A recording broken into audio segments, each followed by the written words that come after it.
ಇಂದಿನ ಕತೆ. ಮದುವೆಯಾದ ಮೇಲೂ ಪತ್ನಿಗೆ ಒಬ್ಬ ಬಾಯ್ ಫ್ರೆಂಡ್ ಇದ್ದ. ಆದರೆ ಪತ್ನಿಗೆ ಒಬ್ಬ ನಿಜವಾದ ಪತಿ ದೊರೆತಿದ್ದ. ಒಂದು ಹುಡುಗಿಯ ಮದುವೆ ಅವಳಿಗೆ ಇಷ್ಟವಿಲ್ಲದಿದ್ದರೂ ಒಬ್ಬ ಸೀದಾಸಾದ ಹುಡುಗನ ಜೊತೆ ನಡೆಯಿತು. ಆ ಹುಡುಗನ ಮನೆಯಲ್ಲಿ ಅವನ ಅಮ್ಮ ಬಿಟ್ಟರೆ ಬೇರೆ ಯಾರೂ ಇರಲಿಲ್ಲ. ಆ ಹುಡುಗನಿಗೆ ವರದಕ್ಷಿಣೆ ರೂಪದಲ್ಲಿ ತುಂಬ ಹಣ ಮತ್ತು ಸಾಮಾನುಗಳು ಬಂದಿದ್ದವು. ಆದರೆ ಹುಡುಗಿ ಬೇರೊಬ್ಬರನ್ನು ಪ್ರೀತಿಸುತ್ತಿದ್ದಳು. ಈಗ ಹುಡುಗಿಯ ಮದುವೆ ಅವಳಿಗೆ ಇಷ್ಟವಿಲ್ಲದಿದ್ದರೂ ಮತ್ತೊಂದು ಹುಡುಗನ ಜೊತೆ ನಡೆದೇ ಹೋಯಿತು. ಈಗ ಪ್ರಥಮ ರಾತ್ರಿಯ ದಿನವೂ ಕೂಡ ಬಂದಿತ್ತು. ಆ ದಿನ ರಾತ್ರಿಯೆಂದು ಹುಡುಗ ಹಾಲನ್ನು ತೆಗೆದುಕೊಂಡು ರೂಮಿಗೆ ಬಂದನು ಮತ್ತು ಆ ಹುಡುಗಿ ಅಂದರೆ ಅವನ ಪತ್ನಿಯ ಬಳಿ ಕುಳಿತುಕೊಂಡನು. ಆಗ ಅವನ ಪತ್ನಿಯು ಸಿಟ್ಟಿನಿಂದ ಹೇಳಿದಳು, ನನ್ನನ್ನು ಒಂಟಿಯಾಗಿರಲು ಬಿಡು. ಅವಳ ಈ ಮಾತು ಕೇಳಿ ಅವಳ ಗಂಡ ತುಂಬ ದುಃಖಿತನಾದನು.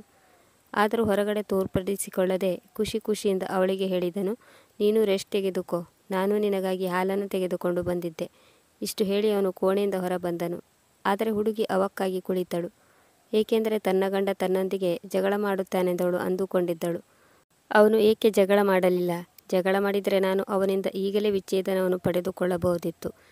ಈಗ ಹುಡುಗಿ ತನ್ನ ಗಂಡನ ಮನೆಗೆ ಬಂದು 3-4 ದಿನಗಳು ಕಳೆದಿದ್ದವು. ಆದರೆ ಅವಳಂತೂ ಇಡೀ ದಿನ ತನ್ನ ಬಾಯ್ ಫ್ರೆಂಡ್ನೊಂದಿಗೆ ಫೋನ್ನಲ್ಲಿ ಮಾತನಾಡುತ್ತಿದ್ದಳು. ಮತ್ತೊಂದು ಕಡೆ ಹುಡುಗನ ತಾಯಿ ಅಂದರೆ ಅವಳ ಅತ್ತೆ ಇಡೀ ದಿನ ಮನೆಯ ಕೆಲಸವನ್ನು ಮಾಡುತ್ತಿದ್ದಳು. ಎಲ್ಲರಿಗೂ ಅಡುಗೆಯನ್ನು ಕೂಡ ಅತ್ತೆ ಮಾಡುತ್ತಿದ್ದಳು. ಆದರೂ ಅತ್ತೆಯ ಮುಖದ ಮೇಲೆ ಇಡೀ ದಿನ ನಗು ತುಂಬಿರುತ್ತಿತ್ತು. ಅವಳು ತನ್ನ ಸೊಸೆಯೊಂದಿಗೆ ಯಾವುದೇ ವಿಷಯಕ್ಕಾಗಿ ಜಗಳ ಮಾಡುತ್ತಿರಲಿಲ್ಲ.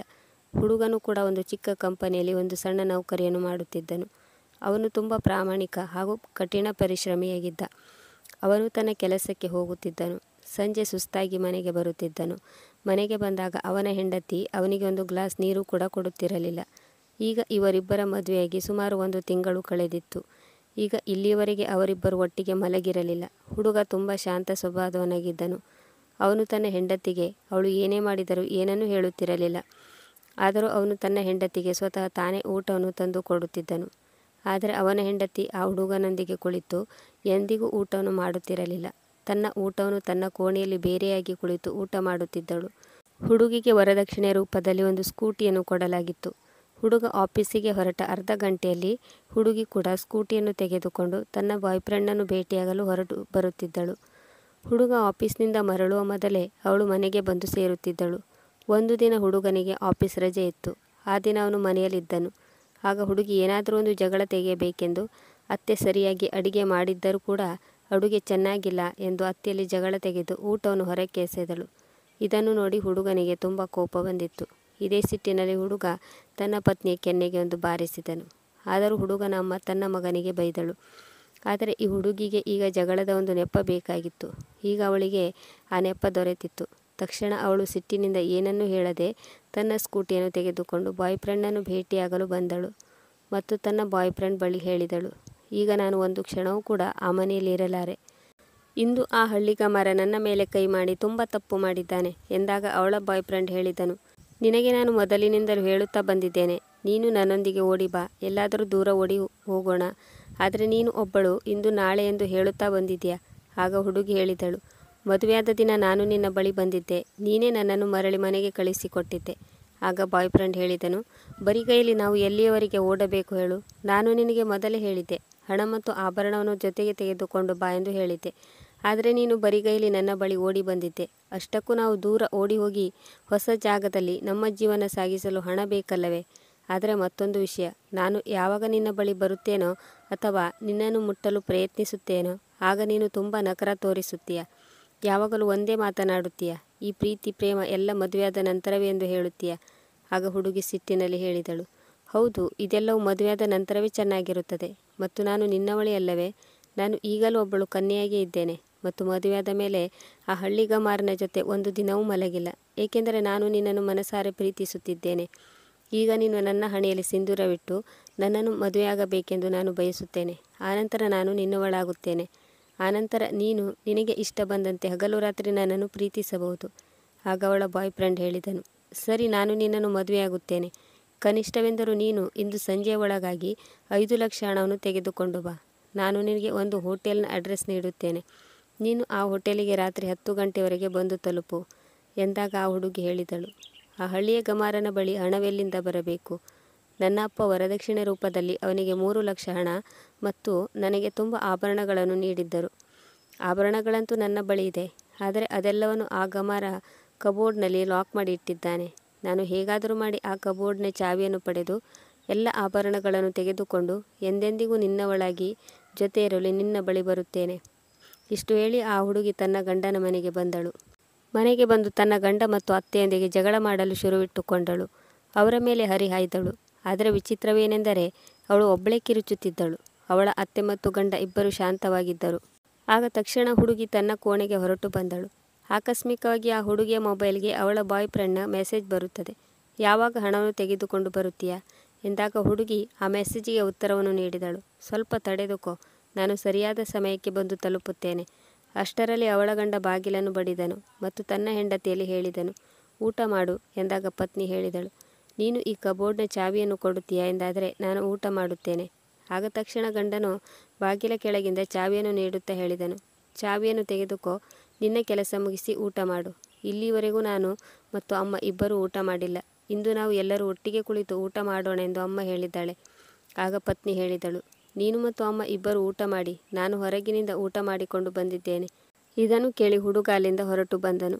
ಈಗ ಹುಡುಗಿಯು ತಕ್ಷಣ ಚಾವಿಯನ್ನು ತೆಗೆದುಕೊಂಡು ಕಬೋರ್ಡ್ ಓಪನ್ ಮಾಡಿದಳು. ಓಪನ್ ಮಾಡಿ ನೋಡಿದಾಗ ಒಳಗಿನ ದೃಶ್ಯವನ್ನು ನೋಡಿ ಅವಳು ದಂಗಾದಳು. ವರದಕ್ಷಿಣೆಯ ಎಲ್ಲ 3 ಲಕ್ಷ ಹಣ, ಆಭರಣಗಳು ಎಲ್ಲವೂ ಹಾಗೆ ಸೇಫ್ ಆಗಿದ್ದವು. ಜೊತೆಗೆ ಒಂದು ಡೈರಿ ಕೂಡ ಇತ್ತು. ಅವಳು ಆ ಡೈರಿಯನ್ನು ಎತ್ತಿಕೊಂಡು ಓದಲು ಶುರು ಮಾಡಿದಳು. ಆ ಡೈರಿಯಲ್ಲಿ ಹೀಗೆ ಬರೆದಿತ್ತು, ಪ್ರೀತಿಯ ಪತ್ನಿ, ನೀನು ಮತ್ತೊಬ್ಬ ಹುಡುಗನನ್ನು ಪ್ರೀತಿಸುತ್ತಿದ್ದೀಯಾ ಎಂದು ನನಗೆ ಹಾಗೂ ನಿನ್ನ ತಂದೆಗೆ ಚೆನ್ನಾಗಿ ಗೊತ್ತು. ನೀನು ಯಾವ ಹುಡುಗನನ್ನು ಪ್ರೀತಿ ಮಾಡುತ್ತಿದ್ದೀಯೋ ಆ ಹುಡುಗನಿಗೆ ಈ ಮೊದಲೇ ಮದುವೆಯಾಗಿದೆ ಎಂದು ನಿನ್ನ ತಂದೆ ಪತ್ತೆ ಹಚ್ಚಿದ್ದಾರೆ. ಆ ಹುಡುಗನು ನಿನ್ನಂಥ ಹಲವಾರು ಹುಡುಗಿಯರಿಗೆ ಮೋಸ ಮಾಡಿದ್ದಾನೆ. ಆ ಹುಡುಗನ ಬಗ್ಗೆ ನಿನ್ನ ತಂದೆಯವರಿಗೆ ನಿನ್ನ ಬಳಿ ಏನನ್ನು ಹೇಳಿಕೊಳ್ಳಲು ಆಗಲಿಲ್ಲ. ಏಕೆಂದರೆ ಅವರಿಗೆ ಗೊತ್ತಿತ್ತು, ಈ ಪ್ರೀತಿಯ ಅಮಲು ತನ್ನವರನ್ನು ಪರಕೀಯರಾಗಿ ಪರಕೀಯರನ್ನು ತನ್ನವರನ್ನಾಗಿ ಕಾಣುವಂತೆ ಮಾಡುತ್ತದೆ ಎಂದು ಅವರು ಅಂದುಕೊಂಡಿದ್ದರು. ಅದರಿಂದ ನಿನ್ನ ತಂದೆಯರು ನನ್ನ ಮುಂದೆ ಕೈ ಜೋಡಿಸಿ ಹೀಗೆ ಹೇಳಿದರು, ನೀನು ನನ್ನ ಮಗಳನ್ನು ಯಾವಾಗಲೂ ಚೆನ್ನಾಗಿ ನೋಡಿಕೋ. ಒಬ್ಬ ತಂದೆಯ ಬಾಯಿಂದ ತನ್ನ ಮಗಳ ಈ ರೀತಿಯ ಕಥೆಯನ್ನು ಕೇಳಿ ನನ್ನ ಕಣ್ಣು ಕೂಡ ತುಂಬಿ ಬಂದಿತ್ತು. ಆಗ ನಾನು ಒಂದು ನಿರ್ಧಾರಕ್ಕೆ ಬಂದೆ. ಒಬ್ಬ ಒಳ್ಳೆಯ ಗಂಡನಾಗಿ ನನಗೆ ಗೌರವ ದೊರೆಯಲಿ ಅಥವಾ ಬಿಡಲಿ, ಆದರೆ ಒಬ್ಬ ಒಳ್ಳೆಯ ಅಳಿಯನಾಗಿ ನನ್ನ ಗೌರವವನ್ನು ಉಳಿಸಿಕೊಳ್ಳಬೇಕು ಎಂದು ನಾನು ನಿರ್ಧರಿಸಿ ನನಗೆ ವರದಕ್ಷಿಣೆಯಾಗಿ ಬಂದ ಹಣ ಮತ್ತು ಆಭರಣಗಳನ್ನು ಕಬೋರ್ಡ್ನಲ್ಲಿ ಹಾಗೆ ಇಟ್ಟಿದ್ದೇನೆ. ಏಕೆಂದರೆ ವರದಕ್ಷಿಣೆಯ ಹೆಸರು ಕೇಳಿದರೆ ನನಗೆ ಯಾವಾಗಲೂ ಕೋಪ ಬರುತ್ತದೆ. ಈ ವರದಕ್ಷಿಣೆಯಿಂದಾಗಿಯೇ ನಾನು ನನ್ನ ತಂಗಿ ಹಾಗೂ ನನ್ನ ತಂದೆಯನ್ನು ಕಳೆದುಕೊಂಡಿದ್ದೇನೆ. ನನ್ನ ತಂದೆಯ ಕೊನೆಯ ಮಾತು ಕೂಡ ಇದೇ ಆಗಿತ್ತು. ಹೆಣ್ಣು ಮಗಳ ತಂದೆಯಿಂದ ಎಂದಿಗೂ 1 ಪೈಸೆ ವರದಕ್ಷಿಣೆಯನ್ನು ತೆಗೆದುಕೊಳ್ಳಬೇಡ ಎಂದಿದ್ದರು. ಮತ್ತು ಆ ಡೈರಿಯಲ್ಲಿ ಹೀಗೆ ಕೂಡ ಬರೆಯಲಾಗಿತ್ತು, ಇಂದಿನಿಂದ ನೀನು ಸ್ವತಂತ್ರಳು. ನಿನಗೆ ಎಲ್ಲಿಗೆ ಬೇಕು ಅಲ್ಲಿಗೆ ನೀನು ಹೋಗಬಹುದು. ನಾನು ಇದೇ ಡೈರಿಯ ಮಧ್ಯದಲ್ಲಿ ವಿಚ್ಛೇದನದ ಪೇಪರನ್ನು ಕೂಡ ಇಟ್ಟಿದ್ದೇನೆ. ಆ ಪೇಪರ್ನಲ್ಲಿ ಈ ಮೊದಲೇ ನಾನು ಸಹಿ ಮಾಡಿದ್ದೇನೆ. ಒಂದು ವೇಳೆ ಈ ಹಳ್ಳಿಯ ಗಮಾರನೊಂದಿಗೆ ಬಾಳ್ವೆ ಮಾಡಲು ಸಾಧ್ಯವಿಲ್ಲ ಎಂದಾದರೆ ನೀನು ಕೂಡ ಈ ವಿಚ್ಛೇದನ ಪೇಪರ್ಗೆ ಸಹಿ ಮಾಡಬಹುದು. ಎಲ್ಲ ಹಣ ಮತ್ತು ಆಭರಣಗಳನ್ನು ತೆಗೆದುಕೊಂಡು ನೀನು ಹೊರಟು ಹೋಗಬಹುದು. ಈಗ ಈ ಹುಡುಗಿ ಡೈರಿಯನ್ನು ಓದಿ ಹೈರಾಣಾದಳು. ಅವಳಿಗೆ ಇಷ್ಟವಿಲ್ಲದಿದ್ದರೂ ಈಗ ಅವಳ ಗಂಡನ ಮಾತುಗಳು ಅವಳ ಮನಸ್ಸಿಗೆ ನಾಟಿತ್ತು. ಅವಳಿಗೆ ಇಷ್ಟವಿಲ್ಲದಿದ್ದರೂ ತನ್ನ ಹಳ್ಳಿಯ ಗುಗ್ಗುಪತಿಯ ಪ್ರೀತಿಯಲ್ಲಿ ಮುಳುಗಿದಳು ಮತ್ತು ಬಿಕ್ಕಿ ಬಿಕ್ಕಿ ಅತ್ತಳು. ಡೈರಿಯಲ್ಲಿ ಮುಂದೆ ಕೂಡ ಬರೆಯಲಾಗಿತ್ತು, ನಾನು ನಿನ್ನ ಕೆನೆಗೆ ಏಕೆ ಬಾರಿಸಿದ್ದೆ, ಏಕೆಂದರೆ ನೀನು ನನ್ನ ಅಮ್ಮನಿಗೆ ಕೆಟ್ಟದಾಗಿ ಬೈದಿದ್ದೆ. ನನ್ನ ಕಣ್ಣ ಮುಂದೆ ತನ್ನ ಅಮ್ಮನ ಮರ್ಯಾದೆ ಹೋಗುವುದು ಯಾವ ಮಗ ಸಹಿಸಿಕೊಳ್ಳುತ್ತಾನೆ? ಹಾಗೆ ಸಹಿಸಿಕೊಂಡರೆ ಅವನು ಮಗ ಹೇಗಾಗುತ್ತಾನೆ? ಆದ್ದರಿಂದ ನನ್ನನ್ನು ಕ್ಷಮಿಸು. ನನಗಾಗಿ ನನ್ನ ಅಮ್ಮ ದೇವರಿದ್ದಂತೆ. ನಾನು ನಿನ್ನನ್ನು ಮದುವೆ ಮಾಡಿಕೊಂಡು ಬಂದಿರುವುದು ನಿನ್ನನ್ನು ನನ್ನ ಜೊತೆಗಾರ್ತಿಯನ್ನಾಗಿ ಮಾಡಿಕೊಳ್ಳುವುದಕ್ಕಾಗಿ ಹೊರತು ನಿನ್ನೊಂದಿಗೆ ಒತ್ತಾಯ ಬಲಾತ್ಕಾರ ಮಾಡುವುದಕ್ಕಲ್ಲ. ನಿನಗೆ ನನ್ನ ಮೇಲೆ ಪ್ರೀತಿ ಇದೆಯೋ ಇಲ್ಲವೋ ಗೊತ್ತಿಲ್ಲ, ಆದರೆ ನಾನಂತೂ ನಿನ್ನನ್ನು ಕೊನೆಯವರೆಗೂ ಪ್ರೀತಿಸುತ್ತಾ ಇರುತ್ತೇನೆ. ಈಗ ನಿರ್ಧಾರ ನಿನ್ನ ಕೈಯಲ್ಲಿದೆ. ಈಗ ಹುಡುಗಿ ನಿಜವಾಗಲೂ ಮದುಮಗಳಾಗಿದ್ದಳು. ಅವಳ ಕಣ್ಣಿಂದ ಕಣ್ಣೀರು ಸುರಿಯತೊಡಗಿತ್ತು. ಆಕಸ್ಮಿಕವಾಗಿ ಹುಡುಗಿಯ ಬಾಯ್ ಫ್ರೆಂಡ್ನ ಫೋನ್ ಬಂತು. ಈಗ ಹುಡುಗಿ ಸಿಟ್ಟಿನಿಂದ ಫೋನನ್ನು ಸ್ವಿಚ್ ಆಫ್ ಮಾಡಿ ಸಿಮ್ ಕಾರ್ಡನ್ನು ತೆಗೆದು ಅದನ್ನು ತುಂಡರಿಸಿದಳು. ಈಗ ಅವಳಿಗೆ ಎಲ್ಲವೂ ಅರ್ಥವಾಗಿತ್ತು. ಅವಳು ಯಾರನ್ನು ಪ್ರೀತಿಸುತ್ತಿದ್ದಳೋ ಅವನು ಅವಳ ಹಣವನ್ನು ಪ್ರೀತಿಸುತ್ತಿದ್ದನು. ಆದರೆ ನಿಜವಾಗಿ ಪ್ರೀತಿಸುವವನು ತನ್ನ ಗಂಡನೇ ಆಗಿದ್ದನು. ಅವನು ತನ್ನ ತಂದೆಯ ಮರ್ಯಾದೆಯನ್ನು ಉಳಿಸಲು ತನ್ನೊಂದಿಗೆ ಮದುವೆ ಮಾಡಿಕೊಂಡನು.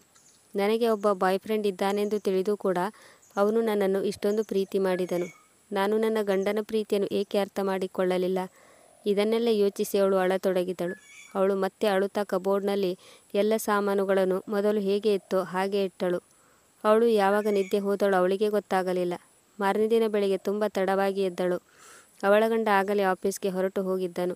ಆಗ ತಕ್ಷಣ ಅವಳು ಸ್ನಾನ ಮಾಡಿ ಲಕ್ಷಣವಾಗಿ ಸೀರೆಯನ್ನುಟ್ಟುಕೊಂಡಳು. ನಂತರ ತನ್ನ ಹಣೆಯಲ್ಲಿ ಅಗಲವಾಗಿ ಸಿಂಧೂರವನ್ನು ಇಟ್ಟಳು. ಆದರೆ ಈ ಮೊದಲು ಅವಳು ಯಾರಿಗೂ ಕಾಣಬಾರದೆಂದು ಚಿಕ್ಕ ಚುಕ್ಕಿಯಂತೆ ಸಿಂಧೂರವನ್ನು ಇಡುತ್ತಿದ್ದಳು. ಏಕೆಂದರೆ ತನಗೆ ಮದುವೆಯಾಗಿದೆ ಎಂದು ಯಾವುದೇ ಹುಡುಗರಿಗೆ ತಿಳಿಯಬಾರದು ಎಂದು ಹಾಗೆ ಮಾಡುತ್ತಿದ್ದಳು. ಆದರೆ ಇಂದಂತೂ ಅವಳ ಹಣೆಯ ಮೇಲಿನ ಸಿಂಧೂರ ಯಾರಾದರೂ ಕಿಲೋಮೀಟರ್ ದೂರದಿಂದ ನೋಡಿದರೂ ಕೂಡ ಕಾಣುವಂತೆ ಅಷ್ಟು ದೊಡ್ಡದಾಗಿ ಇಟ್ಟಿದ್ದಳು. ನಂತರ ತನ್ನ ಮಂಗಳಸೂತ್ರವನ್ನು ಹಾಕಿಕೊಂಡಳು. ಕಿಚನ್ ರೂಮಿಗೆ ಹೋಗಿ ಅತ್ತೆಯನ್ನು ಒತ್ತಾಯಪೂರ್ವಕವಾಗಿ ಅಡುಗೆ ಕೋಣೆಯಿಂದ ಹೊರಗೆ ಕಳಿಸಿದಳು. ನಂತರ ಸ್ವತಃ ಅವಳೇ ಎಲ್ಲರಿಗೂ ಅಡುಗೆಯನ್ನು ಮಾಡಿದಳು. ಮೊದಲು ತನ್ನ ಅತ್ತೆಗೆ ಊಟ ಬಡಿಸಿದಳು. ನಂತರ ತನ್ನ ಗಂಡನಿಗೆ ಫೋನ್ ಮಾಡಿ ಅವನ ಆಫೀಸ್ನ ಅಡ್ರೆಸ್ಸನ್ನು ಕೇಳಿ ತಿಳಿದುಕೊಂಡಳು. ಆಗ ಅವಳ ಗಂಡ ಆಫೀಸ್ನ ಅಡ್ರೆಸ್ಸನ್ನು ನೀಡುತ್ತಾ ಅಂದುಕೊಂಡನು, ಇವಳು ನನಗೆ ವಿಚ್ಛೇದನ ನೀಡಲು ಪತ್ರವನ್ನು ತೆಗೆದುಕೊಂಡು ಬರುತ್ತಿರಬೇಕು, ಅದಕ್ಕಾಗಿ ಅಡ್ರೆಸ್ ಪಡೆದುಕೊಳ್ಳುತ್ತಿದ್ದಾಳೆ ಎಂದುಕೊಂಡನು. ಆದರೆ ತನ್ನ ಹೆಂಡತಿ ಈಗ ಬದಲಾಗಿದ್ದಾಳೆ, ಅವನನ್ನೇ ತನ್ನ ಗಂಡನೆಂದು ಒಪ್ಪಿಕೊಂಡಿದ್ದಾಳೆ ಎಂದು ಅವನಿಗೆಲ್ಲಿ ಗೊತ್ತಿತ್ತು. ಅಷ್ಟರಲ್ಲಿ ಅವನ ಪತ್ನಿ ಸ್ಕೂಟಿಯಲ್ಲಿ ತನ್ನ ಗಂಡನಿಗಾಗಿ ಊಟವನ್ನು ತೆಗೆದುಕೊಂಡು ಆಫೀಸ್ಗೆ ಬಂದಳು. ತನ್ನ ಪತ್ನಿಯನ್ನು ನೋಡಿ ಗಂಡ ಹೈರಾಣಾದನು.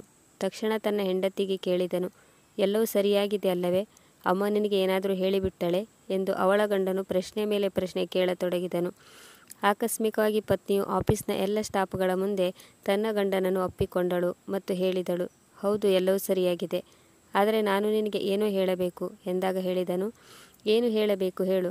ಆಗ ಎಲ್ಲರ ಮುಂದೆ ಪತ್ನಿ ಹೇಳಿದಳು, ನನ್ನ ಪ್ರೀತಿಯ ಗಂಡನೇ, I love you forever ಎಂದು ಹೇಳಿದಳು. ಇದನ್ನು ಕೇಳಿ ಆಫೀಸ್ನ ಎಲ್ಲರೂ ಮೂಕವಿಸ್ಮಿತರಾಗಿ ನಿಂತುಕೊಂಡಿದ್ದರು ಮತ್ತು ಜೋರಾಗಿ ಚಪ್ಪಾಳೆ ಹೊಡೆಯತೊಡಗಿದರು.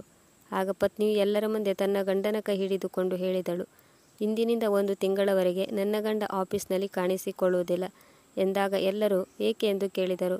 ಆಗ ಹುಡುಗಿ ಹೇಳಿದಳು, ಏಕೆಂದರೆ ನಾವು ದೀರ್ಘ ರಜೆ ತೆಗೆದುಕೊಂಡು ತಿರುಗಾಡಲು ಹೋಗುತ್ತಿದ್ದೇವೆ. ಗಂಡ ಹೆಂಡತಿಯಲ್ಲಿ ಕೇಳಿದನು, ನಿನಗೆ ಏನಾಗಿದೆ?